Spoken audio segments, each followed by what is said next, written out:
તો hello friends, જેમ બે તો આ બે જામફળ લીધા છે અને આવી રીતે પાકી ગયા છે. તો હું તમને આજે જામફળની રેસીપી બતાવીશ, શાકની રેસીપી.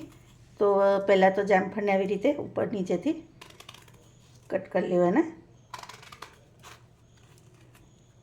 અને એના મીડિયમ ટુકડા કરી લેવાના. આ વચ્ચેના બિયાનો ભાગ હોય ને તે બહુ લાગે ને તો થોડોક કાઢી નાખવાનો.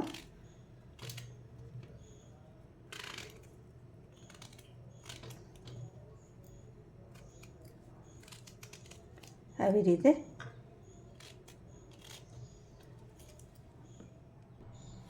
તો જો આવી રીતે સમારી લેવાના. હવે એનો વઘાર કરી લઈએ.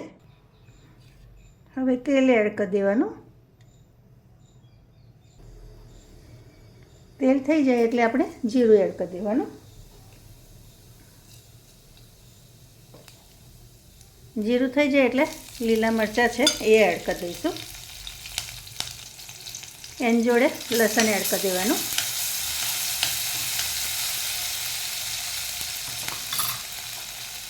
એમાં થોડુંક ગરમ પાણી રેડીશું.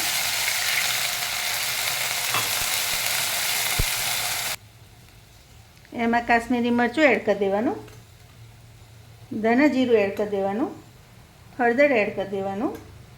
થોડોક તીખો ટેસ્ટ આપવા તીખું મરચું એડ કરીશું.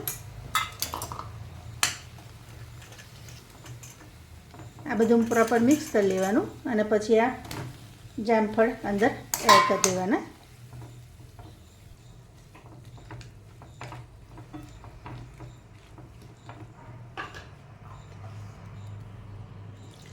એમાં પાણી રેડી દેવાનું અને એને થવા દેવાનું ઢાંકીને.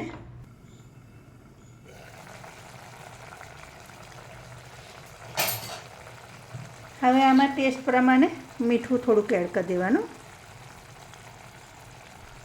આ ગોળ છે એ ગોળ એડ કરી દેવાનું અને થોડુંક લીંબુ ઉપરથી નીચવી દેવાનું.